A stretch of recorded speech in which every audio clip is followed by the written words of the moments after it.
Oke guys, kali ini gue mau bahas flagship Android yang harganya paling super. Namanya Realme GT2 Pro. Let's go.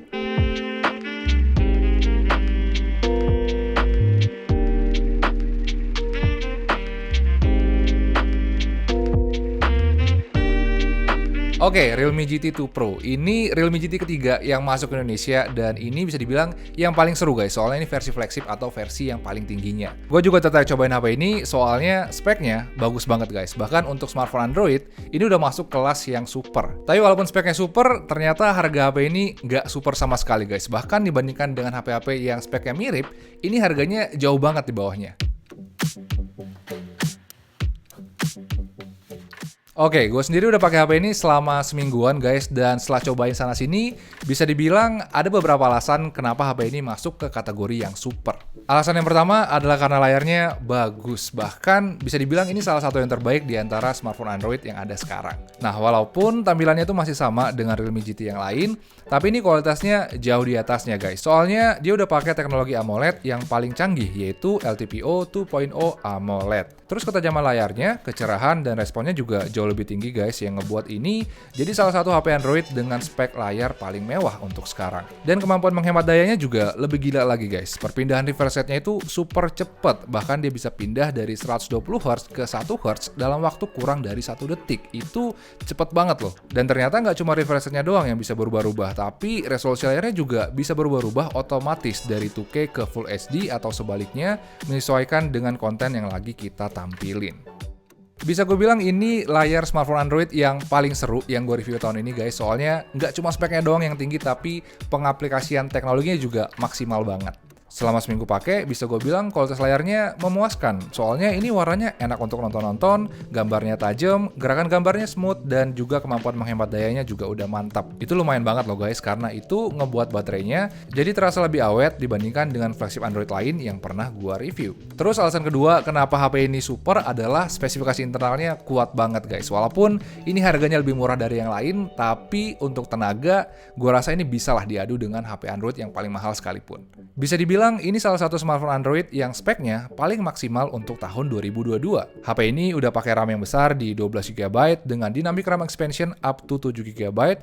Storage yang dikasih juga nggak nanggung guys, karena kapasitasnya udah 256GB. Dan dia juga udah pakai prosesor Snapdragon 8 Gen 1. Prosesor terkuat Android yang sekarang dipakai oleh hampir semua flagship Android. Tahun lalu konsep HP murah prosesor mahal kayak gini sebenarnya banyak yang mengecewakan ya guys ya. Soalnya performanya banyak yang loyo, nggak sesuai ekspektasi gitu. Tapi untungnya yang satu ini beda guys, soalnya pas gue cobain, ternyata performanya maksimal sesuai dengan prosesornya. Selama seminggu belakangan, biasanya HP ini gue pakai untuk streaming film, sosmedan, Zoom meeting, dan bagi gue performanya udah terhitung memuaskan. Soalnya nggak cuma terasa cepat doang guys, tapi ini gerakan gambarnya mulus banget, user interface-nya enak, nggak ada bug, dan multitaskingnya juga mantep. Bahkan pindah-pindah dari 3 game berat aja, ini nggak ada yang reload loh. Terus kalau dipakai untuk game, ini juga udah terasa enak guys. Walaupun ini prosesor yang langganan ya, ngebuat HP jadi throttling, tapi performa HP ini masih bisa kasih performa yang besar karena dia bisa manage temperaturnya dengan baik. Dari semua HP Snapdragon 8 Gen 1 yang pernah gue review, bisa dibilang ini yang paling stabil. Bahkan dia selalu dapat angka yang paling tinggi di setiap benchmark stress test. Terus saat dipakai game lama-lama, bodinya juga cuma anget-anget doang guys, dan tingkat kestabilannya juga oke. Bagi gue ini udah enak kalau dipakai untuk nge-game, soalnya selain bisa main di settingan tertinggi, performanya juga masih terhitung aman, nggak lompat-lompat atau jeblok saat dipakai nge-game berlama-lama. Terus alasan ketiga kenapa HP ini super adalah karena baterainya. Biasanya kan HP yang performanya mirip kayak HP ini, kapasitas baterainya itu masih ada di kisaran 4000 mAh. Soalnya mereka ngejaga bodinya nggak gendut atau berat. Nah, HP ini justru bodinya salah satu yang paling enteng guys, tapi kapasitas baterainya tetap besar karena ini udah 5000 mAh. Dan dengan baterai sebesar itu, gue tuh selalu dapat waktu aktif yang lebih lama, sekitar 45 menit sampai 1 jam. Kemarin HP ini gue pakai seharian dengan pemakaian yang normal tanpa WiFi, dan setelah dipakai selama 18 jam, gue bisa dapat waktu aktif sekitar 7 jam dengan baterai yang masih sisa sekitar 9%. Di daya tahan baterai kayak gini sih udah mirip kayak HP mid-range 4 jutaan ya guys ya. Dan itu seru sih, soalnya kan jarang-jarang tuh ada HP yang bodinya enteng, performanya kuat, tapi daya tahan baterainya nggak nanggung kayak gini. Terus selain baterainya awet, HP ini juga punya chargeran yang kenceng guys. Bahkan kecepatannya udah masuk top 3 untuk chargeran smartphone yang ada zaman sekarang. HP ini udah pakai chargeran 65 watt super dart charging, dan ini terhitung salah satu yang kenceng guys, soalnya dia cuma butuh waktu sekitar 15 menit untuk ngisi baterai dari 1-50%. Dan total cuma butuh waktu sekitar 40 menit untuk ngecas baterainya sampai penuh. Dan itu lumayan banget sih, soalnya yang lain kan rata-rata butuh waktu sekitar 70 menit untuk isi sampai baterainya penuh.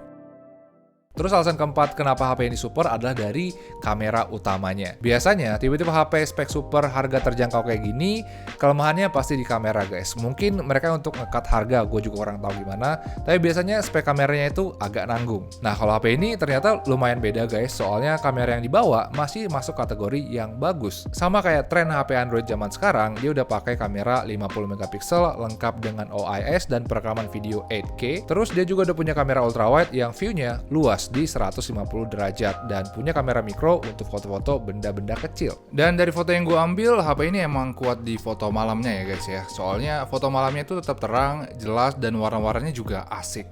Kalau dipakai mode night mode-nya bisa ngebuat fotonya jadi lebih terang, tapi gua rasa sebenarnya ini nggak terlalu butuh-butuh banget night mode sih, soalnya mode normalnya aja udah cakep, kecuali emang fotonya di tempat yang bener-bener gelap kayak gini. Terus di kondisi terang yang buat gue seneng, akhirnya ada juga HP Realme yang warnanya bener. Di mode normalnya warnanya kelihatan natural, dan di mode AI-nya hasilnya tuh nggak oversaturated. Ini langka banget sih. Dan gara-gara itu gue akhirnya kebanyakan foto pakai mode AI untuk foto-foto pemandangan, soalnya warnanya jadi kelihatan lebih cakep. Tapi kalau untuk foto orang, gue lebih suka mode normalnya aja sih guys, biar muka gue tuh nggak kena efek beauty. Ngomong-ngomong tentang muka, skin tone-nya juga masih kelihatan cakep guys, plus shadow-nya juga nggak terlalu keras, jadi warnanya tuh nggak kelihatan terlalu kontras. Hasil potretnya juga masih terhitung asik, soalnya bokehnya rapi dan efek beauty-nya juga nggak terlalu terasa, jadi hasilnya itu masih kelihatan bagus dan nggak lebay. Terus untuk mode zoom-nya sendiri, HP ini sebenarnya nggak terlalu cocok guys kalau dipakai untuk foto-foto jauh, soalnya dia nggak punya kamera telefoto. Sebagai gantinya, kamera telefotonya ini diganti dengan foto mikro yang walaupun fungsinya nggak bisa ngegantiin efek telefoto, tapi ini masih terhitung asik untuk digunakan soalnya hasilnya bagus dan lumayan lah untuk seru-seruan. Dan gak lupa juga dia punya kamera ultrawide yang view-nya super lebar guys, 150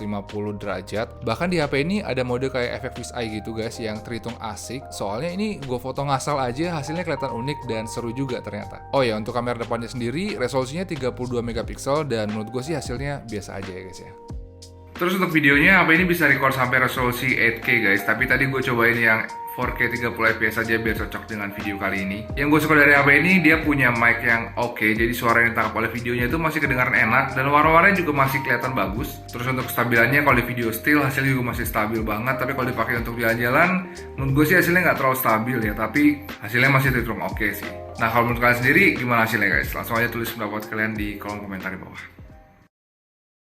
Terakhir untuk bodinya, bisa dibilang ini yang ngebedain dia dengan HP-HP flagship yang ada zaman sekarang. Katanya sih ini smartphone pertama dengan material berbasis biopolimer yang mulai dari supply chain sampai pembuatannya sangat ramah lingkungan dibandingkan dengan material plastik berbasis petroleum. Jujur aja gue nggak terlalu paham tentang ini guys, tapi good to know aja kalau mereka peduli tentang lingkungan dan ambil langkah pertama yang tetap ngebuat isi boxnya tetap penuh. Satu hal penting dari bodinya menurut gue adalah bagaimana dia bisa ngebuat HP ini tetap terasa enteng dan tipis. Soalnya berat HP ini kurang lebih 30 gram lebih enteng dari HP-HP yang ukurannya sama dengan dia. Dan punya lakukan frame metal yang ngebuat dia nyaman untuk dipegang. By the way, selain yang warna putih ini, mereka juga punya varian lain yang berbahan kaca, warnanya hitam.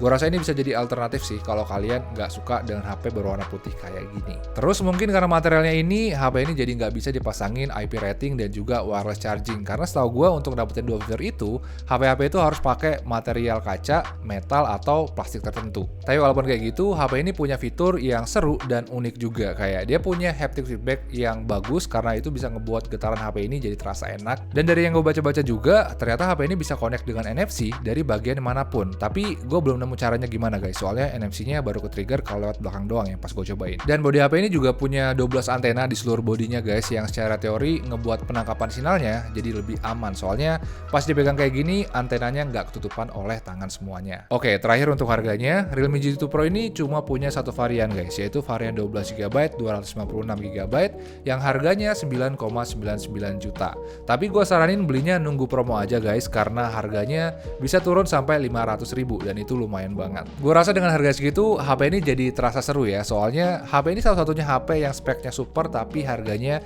masih di bawah 10 juta. Itu terhitung jauh lebih murah sih, soalnya HP yang speknya mirip dengan dia yang paling murah itu harganya sekitar 12 juta. Dan itu juga bisa lebih murah karena itu versi compact atau versi yang bodinya kecil. Dan dengan spek yang di bawah, HP ini auto ngebantai-bantai HP lain yang harganya di bawah 10 juta. Karena di harga segitu, dia punya performa yang paling kuat, layar yang paling canggih, baterai yang awet, dan kamera yang performanya bagus di kondisi terang ataupun gelap. Overall dengan semua yang dibawa, gue rasa HP ini cocok disebut sebagai flagship paling best value. Dan gue sangat rekomendasiin HP ini, terutama buat orang-orang yang pengen cobain flagship Android tapi nggak mau keluarin budget yang banyak. Nah, kalau menurut kalian sendiri, gimana nih guys Realme GT2 Pro? Apakah bagus? Apakah biasa aja?